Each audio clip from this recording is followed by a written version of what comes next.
The first thing I saw wasn't my husband. It was the locket. That silver oval on a thin chain, resting against the chest of a woman who had no right to wear it. My grandmother's locket. The one I kept locked in a box at home. The one he promised me would never leave my hands. She touched it like it belonged to her, like it wasn't soaked in the memory of every woman who came before me. And then I realized why it looked so wrong. She was standing next to him, my husband, his hand on the small of her back like it had been there 1,000 times. My throat tightened. I wanted to scream, but the microphone in his hand cut me off. "Ladies and gentlemen," he said, beaming like he owned the room, "I want you all to meet someone very special." Whispers broke out. Heads turned. Some people laughed nervously, unsure of what they were witnessing. This wasn't part of the program. This was supposed to be our 20th wedding anniversary gala, a celebration of us. And here he was, parading his mistress in front of every guest. He pulled her closer. "This is Tessa," he said. "She's been my rock. My rock." My body went hot, then cold. Every eye in the room turned to me, waiting for my reaction. My fingers curled into fists at my side, nails biting my palms. My husband's voice blurred into noise because my eyes were locked on the locket she wore. I crossed the floor before I could talk myself out of it. My heels echoed on the marble, cutting through the silence. "Take it off," I said. The mistress blinked, confused. "Excuse me?" "The locket. Take it off." My voice didn't shake. My husband's smile faltered. "Mallory, let's not make a scene." "You already did," I snapped, reaching forward. I unlatched the chain myself, ignoring her gasp, ignoring the way he tried to grab my wrist. I held it up for everyone to see, then flicked it open with my thumb. Inside was the inscription my grandmother had made for me when she passed it down. "Forever Mallory. Never another." The room froze. Not because of the words, but because they all understood what it meant. He hadn't just betrayed me. He'd stolen something sacred, handed it to the woman he was sleeping with, and let her flaunt it at our anniversary celebration. I looked him dead in the eye. "You thought I wouldn't notice?" "Mallory!" The sound of my hand connecting with his cheek cracked louder than the applause earlier. His head snapped to the side. Gasps rippled across the room. I didn't wait for him to recover. I ripped off my wedding ring, slammed it on the table nearest me, and turned toward the doors. "Consider this my anniversary gift to myself," I said. People parted like the sea as I walked out, my fists clenched, my jaw locked. I didn't cry. I didn't stumble. I just kept walking, because I knew if I stayed 1 second longer, I'd give him the satisfaction of seeing me break. Outside, the night air hit me sharp and clean. I lifted my chin, tasting the metallic edge of my own fury. That locket, that public humiliation, that smug grin on his face, it burned into me. And right there, in the parking lot under the fluorescent lights, I made myself a promise. He was going to regret ever thinking I'd stay silent. I wasn't walking away broken. I was walking away planning. When I was 22, I thought love meant choosing someone and never letting go. I met him at a college fundraiser in Knoxville. He had that easy charm that made people lean in, that laugh that filled a room. I was the girl with steady eyes and a clear plan. Finish my degree, use the inheritance my grandmother left me to start something of my own. But he talked about dreams bigger than both of us, and I let myself believe building his future was the same as building ours. I poured my inheritance into his first business. I worked days at the bank, nights helping him file paperwork, weekends watching our daughter so he could network. I told myself it was temporary, that once he made it, I'd finally chase my own goals. That day never came. His success became our story, and I faded into the background of it. I wasn't blind. The late nights, at the office, the sudden trips that didn't line up with his calendar, the scent of perfume that wasn't mine, the way his phone never left his hand. Friends hinted. One even tried to tell me outright, but I shut it down. Loyalty was stitched into me so deep, I mistook it for pride. I thought turning away from suspicion was strength, not denial. Our daughter, Maren, grew up watching me cover for him. She's 17 now, sharper than I ever was at her age. She notices things. She asked me once, "Why does Dad smile more when he's texting than when he's talking to us?" I brushed it off, told her not to read into it. I should have listened to her. Kids see what adults pretend not to. The night of the gala wasn't the first time I felt the crack. Months before, I found a credit card statement tucked in his briefcase. Hotel charges that didn't make sense. Dinners for two in cities he never mentioned visiting. I held that paper in my hands and convinced myself it was business, that I was paranoid. Then, 1 week before the gala, Maren walked into the kitchen holding his phone. He'd left it on the counter for the first time in years. She didn't say anything at first. She just slid it across the table to me, screen unlocked, a message glowing. "Can't wait to wear the locket tonight. You'll love it on me." My stomach dropped. The locket. My grandmother's locket. I hadn't seen it in months, thought maybe I'd misplaced it in storage. But there it was, dangling in words on a mistress's phone. Maren's eyes filled with tears. "Mom, please don't let him make a fool out of you." That sentence broke me in a way the affair itself hadn't. It wasn't just about me anymore. It was about my daughter seeing her father's betrayal, seeing her mother lied to, watching the people she trusted most unravel.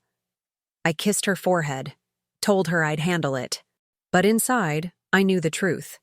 The gala wasn't going to be a celebration. It was going to be a stage. And I wasn't going to stand there quietly while he stole my history, my dignity, and passed it to another woman. By the time I saw that locket around her neck, I wasn't shocked. I was ready. The morning after the gala, I didn't wake up broken. I woke up furious. The slap, the locket, the whispers. It all replayed in my head like a bad reel. But instead of drowning in shame, I felt something sharper. A line had been crossed, and I wasn't going to wait for him to apologize or spin the story. I was done being the background to his show. I poured myself coffee, opened my laptop, and started making moves. The first was money. I logged into our joint accounts, fingers trembling, and shifted the bulk of the liquid cash into an account under my name only. He'd used my inheritance to start his empire, and I wasn't about to watch him funnel it into designer bags for his mistress.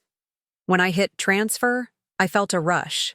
Not guilt, not hesitation, just control. Then came the lawyer.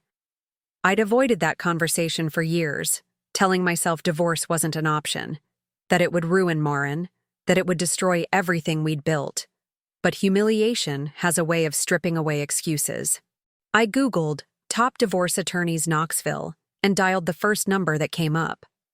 The receptionist asked if it was urgent. He humiliated me at our anniversary gala in front of 200 people while his mistress wore my grandmother's locket, I said. "Yes, it's urgent." By noon, I had a consultation scheduled for the next day. After that, I walked through the house like a thief in my own life, gathering what mattered. Documents, jewelry, the heirlooms he hadn't touched yet. I stuffed them into a suitcase and slid it under the bed in the guest room. If he thought I'd sit here while he paraded her around town, he was in for a shock. I also called a realtor I trusted, a quiet friend of my brother's, and asked what it would take to list the house if I wanted out fast. She didn't ask questions, just said she'd run numbers and get back to me. That small step felt like breathing again. The phone buzzed around 2 p.m. His name lit up the screen. I let it go to voicemail. Then it buzzed again. And again. 10 missed calls before he finally sent a text. "We need to talk. Don't do anything rash." I laughed out loud. Rash? 20 years of loyalty, and he thought I was the impulsive one. By evening, Maren came home from school. She dropped her bag at the door and looked at me carefully, like she wasn't sure if I'd shattered. I hugged her, kissed her hair, and whispered, "I've got this." The relief in her shoulders told me she believed me. For the first time in a long time, I believed me too. That night, he finally showed up. Keys in the door, shoes clicking down the hallway. I sat at the kitchen table, laptop open, spreadsheets and bank statements glowing on the screen. He walked in like nothing had happened. "Mallory," he started, his voice soft, rehearsed. "About last night." "Don't!" I cut him off without looking up. "Your card didn't work at lunch, did it?" His jaw tightened. "You froze the accounts?" "No," I said, meeting his eyes for the first time. "I moved my money. The inheritance I gave you, the years I covered for you, the things you took for granted. Those are mine again." He dropped into the chair across from me, stunned. "You can't just—" "I already did." For once, he didn't have a comeback. The silence stretched, heavy with the fact that the balance of power had shifted. I closed the laptop, stood up, and walked past him. "This is just the beginning," I said, grabbing my suitcase from the guest room. His eyes widened when he saw it. "You're leaving?" he asked. "No," I said, pausing in the doorway. "You are. You just don't know it yet." The next 48 hours felt like watching dominoes topple, one after another. I hadn't done much yet, just a few phone calls, one bank transfer, but the effects reached him faster than I imagined. The first hit was financial. His credit card declined at a steakhouse downtown. I only knew because he stormed into the house that night red-faced, throwing his jacket onto the chair. "You embarrassed me," he hissed, as if I'd followed him there and yanked the card myself. "Do you have any idea how it looked?" "Yes," I said, folding laundry like his tantrum meant nothing. "It looked like you can't pay for your girlfriend's filet mignon." He froze. For once, he didn't have a speech ready. He just grabbed a drink and disappeared into his office, slamming the door like a child. By the next morning, whispers were spreading. My phone buzzed with texts from friends I hadn't heard from in months. "Are the rumors true? Was that really your grandmother's locket? People are saying she showed up at your anniversary." The story had legs. Knoxville isn't a small town, but its circles are small enough, and humiliation travels faster than fire. The mistress, Tessa, felt the heat too. I knew because I still had access to his email, and I watched the messages pour in. I didn't sign up for this kind of drama. "Everyone's looking at me weird at the salon. Why didn't you warn me your wife was crazy enough to call you out like that?" Crazy. That word sat bitter on my tongue, but I didn't reply. Let him manage her. I had bigger moves to plan. Marin, though, was my anchor. She came home from school one afternoon, tossed her backpack down, and said, "Dad tried to talk to me in the parking lot." I ignored him. "Good," I said. He looked desperate. She wrinkled her nose. Like he wanted me to fix it. That image, my daughter forced into the role of peacemaker between a man and his mistakes, hardened something inside me. I promised myself she wouldn't carry his burden. Not now. Not ever. Family reactions trickled in next. My brother called first, voice tight with restrained fury. "You should have told me sooner, Mal. I'd have dragged him out of that gala myself." "You'll get your chance," I said. Then his parents reached out. His father left a curt voicemail. "Handle this privately. Don't ruin the family name." His mother sent a text that read like a hostage note. "He's just going through a phase. Don't make any decisions you'll regret." I didn't reply to either. They'd spent 2 decades shielding him from consequences. They weren't going to stop me now. By Friday, the pressure cracked him. He showed up at the house while I was sorting through files at the dining table. He didn't knock, just barged in like he still owned the place. "Mallory, we need to stop this," he said, pacing. His tie was loosened, his hair unkempt, a man fraying at the edges. "Stop what?" I asked, not looking up. This scorched earth thing you're doing. Freezing accounts, talking to lawyers." "You embarrassed me in front of everyone we know," I cut in. "You handed another woman my grandmother's locket. You don't get to call me dramatic now." He gripped the back of a chair, knuckles white. "You'll ruin me." "No," I said calmly. "You ruined yourself. I'm just making sure the ashes blow in the right direction." For the first time, I saw fear in his eyes. Not anger, not arrogance. Fear. That night, the mistress unfollowed him on social media. By morning, she'd blocked him altogether. I didn't need to guess why. Word had spread through her circle, too. Women love a scandal, but they hate being laughed at. And by now, everyone was laughing. The calls kept coming, but I let them go to voicemail. I wasn't ready to listen. I wanted him to sit in that silence, to feel the weight of doors closing around him one by one. On Sunday, I drove Marin to a friend's house and passed by his office downtown. The parking lot was half empty, the blinds drawn. I heard later that one of his business partners had pulled funding. Nobody wants to gamble on a man whose name is a punchline. And me? I felt steady. My lawyer had files spread out across her desk. My realtor had comps ready for the house. My bank account was secure. For the first time in years, I wasn't reacting to his chaos. I was directing it. The week ended with one last attempt. He showed up again, late at night, knocking instead of barging in. His voice through the door was shaky, almost pleading. "Mallory, just talk to me. Please." I stood there, hand on the knob, heartbeat steady. For a moment, I considered opening it. But then I remembered Marin's words. "Don't let him make a fool out of you." So I walked away, left him outside with the dark, and let silence answer for me. This was only the beginning. I wasn't planning to see him again so soon. But Knoxville has a way of shrinking when you least want it to. Saturday night, I walked into Copper Cellar with my brother for dinner. The place was packed, tables shoulder to shoulder, servers weaving through the crowd with trays of wine. And there he was, sitting 3 tables away with Tessa. I almost laughed. After everything, after the gala, after the blocked cards, after the whispers tearing through town, he still thought dinner with his mistress in a popular spot was a good idea. It wasn't arrogance anymore. It was desperation dressed up as bravado. He saw me before I saw him. His smile faltered, but he didn't move. Tessa leaned in, whispering something, and he forced a grin, pretending nothing was wrong. My brother leaned close. "Want to leave?" "No," I said. "I want dessert." We ordered drinks, but I couldn't take my eyes off them. Every forkful she lifted to her mouth made my skin crawl. Every fake laugh she gave him twisted the knife. But it wasn't until the server brought their check that I decided I'd had enough. I stood, heels clicking across the wood floor, and stopped at their table. "Enjoying dinner?" I asked, voice loud enough to carry. Conversations nearby quieted. Tessa stiffened, eyes darting around the room. He straightened in his chair. "Mallory, not here." "Why not here?" I tilted my head. "You had no problem parading her at our anniversary. You had no problem letting her wear my grandmother's locket in front of 200 people. Why should I suddenly care about your comfort?" People at surrounding tables leaned in.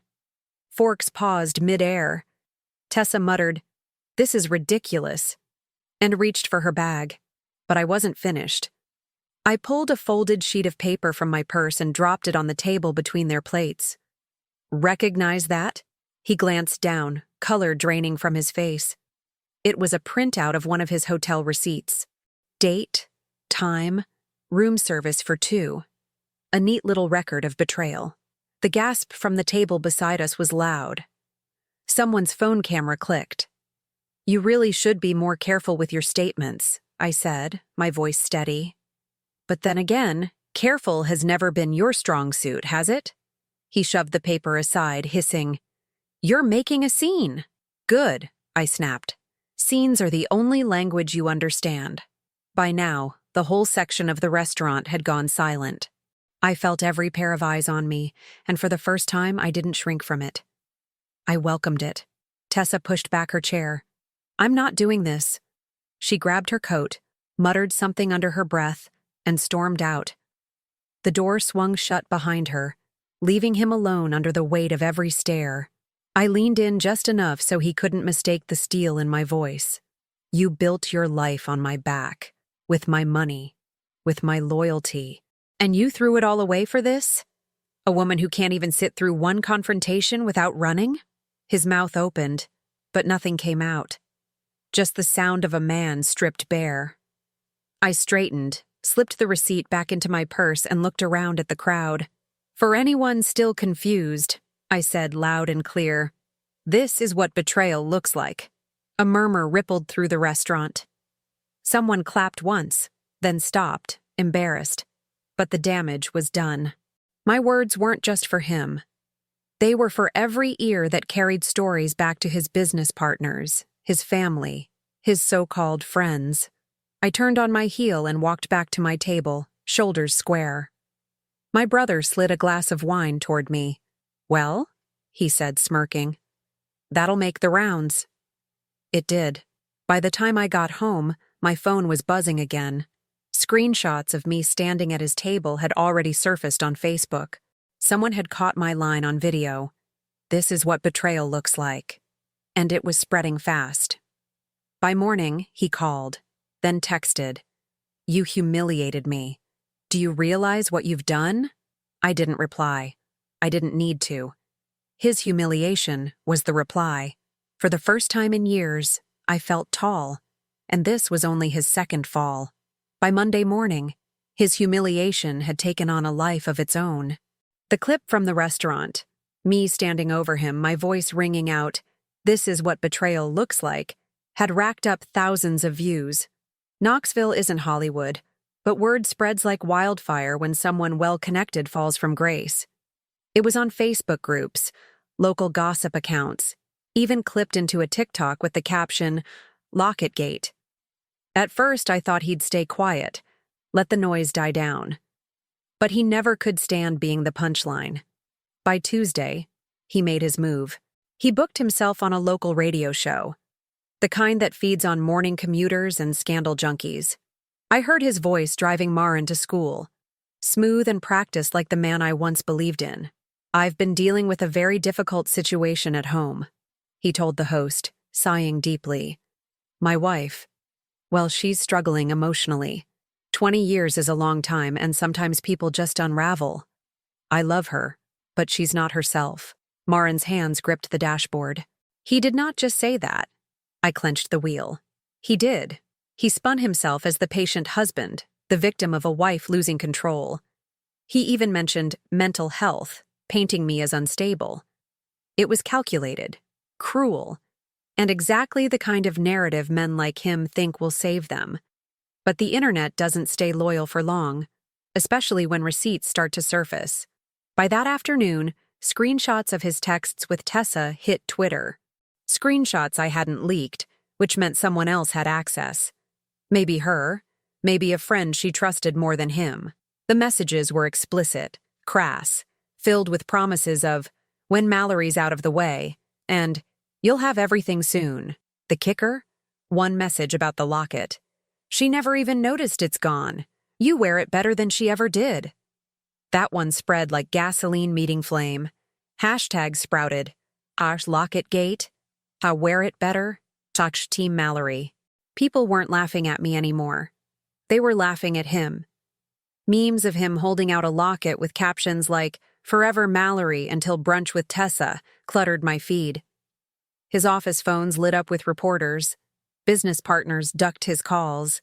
By Wednesday, his PR damage control team, because of course he had one, pushed him to post a long Facebook statement. "I want to clarify the rumors. My marriage has been under strain for years, and while mistakes were made, the public shaming I've endured is unfair. Please respect my privacy during this difficult time." The comments section did not respect his privacy. "You wore her grandma's locket on your side chick. You humiliated her at your anniversary, and now you want privacy? Man, sit down." Every hour that passed, another piece of him unraveled. And still, he tried to fight back. Thursday, a glossy interview went live on a local business magazine's website. The photo shoot showed him in a suit, chin lifted like a man rebuilding his empire. The headline read, "A Family Man Under Fire." His side of the story. I clicked through the article, shaking my head at every line. He painted me as vengeful, controlling, bitter about being left behind. He framed Tessa as just a friend. The lies were so transparent, I didn't even feel angry anymore. I felt pity, because by the time that article hit, the bigger bomb had already dropped. One of his former employees leaked financial documents to a blogger, screenshots of emails, shady transfers. proof he'd been funneling business funds into personal accounts. It wasn't just about cheating anymore, it was about fraud. The blogger captioned it, "Cheating is messy, but stealing is criminal. Locket Gate just got deeper." Within hours, it was everywhere. The local news picked it up. His face went from gossip fodder to front-page disgrace. Marin showed me a TikTok that night, eyes wide with glee. It was a mashup of his radio interview clip spliced with the leaked emails and the line from me in the restaurant. Overlaid text read, "Gaslight, gatekeep, Locket girl boss." It had 1 million views. I laughed until my stomach hurt. But underneath the laughter, I knew the real war wasn't online. It was in the courts, in the banks, in the contracts he'd signed thinking I'd never push back. The internet had turned him into a joke, but I was about to turn him into a cautionary tale. On Friday, he called again. This time, he didn't sound angry. He sounded broken. "You don't know what you've done, Mallory," he rasped. "They're digging into everything. The company, the accounts. I'm ruined." I let the silence hang, then said, "You did that. I just stopped cleaning up after you." He cursed, begged, then hung up. And just like that, his PR war collapsed under the weight of his own lies. By the weekend, he wasn't a respected businessman anymore. He was a meme, a scandal, a headline. And me? I wasn't the humiliated wife. I was the woman who stood up, tore off the mask, and showed everyone what betrayal looks like. And I wasn't finished. By the time the lawyer slid the stack of papers across her oak desk, I felt no hesitation. 20 years of excuses, swallowed anger, and blind loyalty ended in black ink on white paper. Divorce, custody, asset division. Everything I'd ignored for years now sat in neat, brutal paragraphs. She tapped the first section. "Because you provided the seed money for his company, we can trace it back as marital property with your contribution documented. That means half, at minimum, will be yours." Half. The word should have made me dizzy, but all I felt was clarity. I hadn't wasted my inheritance. I'd invested it. And now I was cashing out. We filed within the week. He was served at his office, the same office where his partners had already begun distancing themselves. One of them called me privately. "We can't have his name tied to us anymore, Mallory. He's toxic." I didn't need to respond. His reputation was doing the work for me. The court granted me temporary control of our joint accounts. He tried to contest it, whining to the judge that I was draining him dry. My lawyer laid out the records: transfers to Tessa, unexplained cash withdrawals, luxury purchases that had nothing to do with family expenses. The judge barely glanced at him before ruling in my favor. That was the first time I saw him look small in a courtroom. The man who once commanded rooms with his charm sat hunched in his chair, red-faced, muttering under his breath while the gavel came down. At home, Marin stuck post-it notes on the fridge. "We've got this, Mom." She was 17, but the kind of 17 that grows up fast when lies unravel around you. Her presence reminded me what was at stake. Not just money, but stability, trust, a home free from manipulation. Then came custody. He fought for weekends, tried to paint himself as the devoted father. My lawyer shredded him with evidence. Months of absence, texts where he brushed Marin off for work dinners, receipts showing he'd spent more on hotel rooms than on his daughter's needs. When Marin gave her statement, her voice didn't shake. "He's my dad," she said. "But he hasn't been a father. I want to live with my mom." That was the moment the judge's face softened toward me. Custody tilted decisively in my direction. The financial unraveling snowballed. His father called me, his voice brittle. "Mallory, you need to stop this. You're ruining him."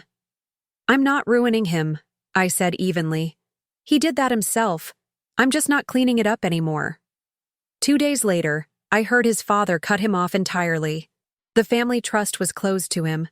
His brother pulled out of a joint investment, citing conflict of interest. He was alone in a way he'd never been before. Tessa vanished completely. Rumors swirled that she'd fled to Nashville, that she was telling people he'd lied about money, about promises, about leaving me. In the end, she abandoned him the same way he abandoned me, without a backward glance. The house came next. I had it appraised, listed, and sold faster than he could protest. Half the proceeds went to me under court order. He begged to keep it, claiming it was his home. I reminded him that homes are built on loyalty, not lies. He moved into a rental on the edge of town, a far cry from the gated community he once bragged about. His company crumbled under the weight of the financial leaks. Clients pulled out, shareholders demanded answers, and eventually, the board forced him to resign. He didn't go quietly. He ranted, threatened lawsuits. But in the end, they locked him out of his own office with a security guard escorting him to the curb. The local paper ran the headline, "From Business Mogul to Scandal, Knoxville's Fall from Grace." His photo, once polished and confident, now looked like a mugshot of a man drowning. Through it all, I didn't gloat, not out loud. But every signed document, every ruling, every account shifted into my name was a quiet victory. A correction, proof that the years I gave him weren't wasted. They were ammunition. Marin and I moved into a smaller, cleaner house across town. It wasn't flashy, but it was ours. We filled it with laughter, with late-night pizza, with freedom. She studied at the kitchen table without tension hanging in the air. I slept without waiting for a door to slam. Meanwhile, he unraveled. Word spread he'd been denied loans, blacklisted by investors, left with mounting legal fees he couldn't cover. His suits hung looser. His voice lost its practiced edge. He looked like a man stripped of the armor he once thought was permanent. One night I passed by his rental. Lights off, yard unkempt, mailbox stuffed with unopened envelopes. I didn't stop. I didn't need to. Seeing him there, diminished, forgotten, was enough. The man who had once believed he was untouchable was now broke, isolated, and unwanted. And the best part? I didn't have to destroy him. I just stopped protecting him. By the time the divorce was finalized, I walked out of the courthouse with the papers in my hand and sunlight on my face. He didn't look at me as he shuffled past, shoulders hunched, lawyer trailing behind. He was a shadow of the man I once thought I loved, and I was no longer his. I didn't expect to see him again.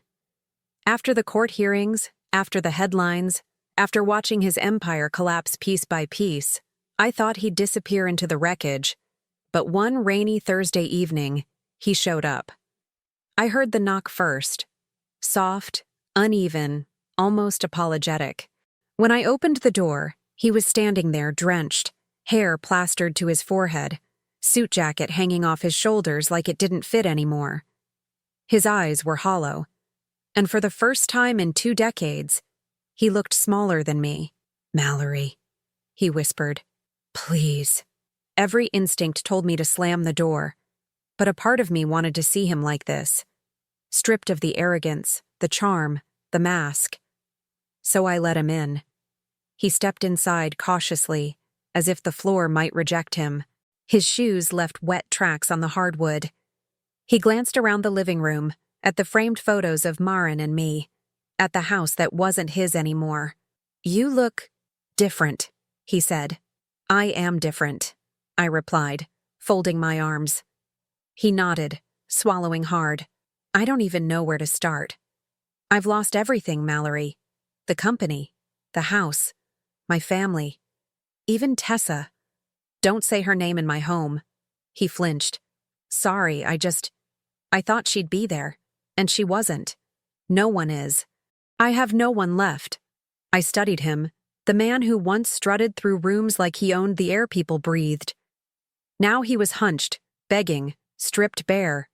And all I felt was clarity. "You had me," I said. "For 20 years you had me. My money, my loyalty, my forgiveness. And you burned it all." His eyes glistened. "I didn't know what I had until it was gone." I almost laughed. That's the oldest line in the book. He moved closer, hands shaking. Can we try again? Just start over? I'll be better. I'll prove it to you." I held up a hand, stopping him cold. "Start over? Do you think I'm so desperate I'd rebuild with the same man who torched it all the first time? You humiliated me in front of our daughter. You betrayed me in front of an entire city. And now you want me to forget? I want you to forgive me, he whispered. Forgiveness is not the same as return, I said, voice sharp. You want absolution because you're lonely. Because the mistress is gone, your family cut you off, and you can't stand the silence. That's not love. That's desperation. He sank into the armchair, burying his face in his hands. His shoulders shook, whether from sobs or exhaustion. I couldn't tell. I wake up every morning thinking about you, he murmured. About what I did. About how I destroyed the only person who ever really cared for me. I let him sit in that misery. I owed him no comfort. Not anymore. You're right about one thing, I said finally. You destroyed the only person who ever cared for you. But it wasn't me. It was you. You never cared for yourself enough to be honest, to be faithful, to build something real. You were so busy chasing admiration that you threw away respect. He looked up, eyes red, lips trembling. So that's it? You're just done? I leaned forward, my voice calm, deliberate, final. You're the architect of your own destruction. I don't need to punish you. You're already living the sentence. His mouth opened, then closed. The words died in his throat. I stood, walked to the door, and held it open. The rain outside pounded harder, as if urging him out. You need to leave, I said. He hesitated, staring at me like he wanted to memorize the shape of me one last time.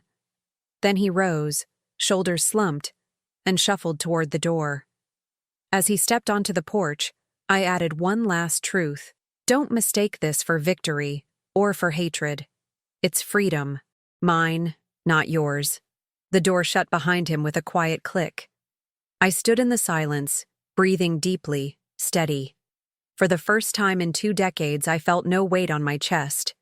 No fear, no second guessing. Just peace. That was the last time I ever saw him. A year later, I hardly recognized the woman I used to be. The bruises weren't on my skin. They were on my spirit, buried under years of compromise and silence.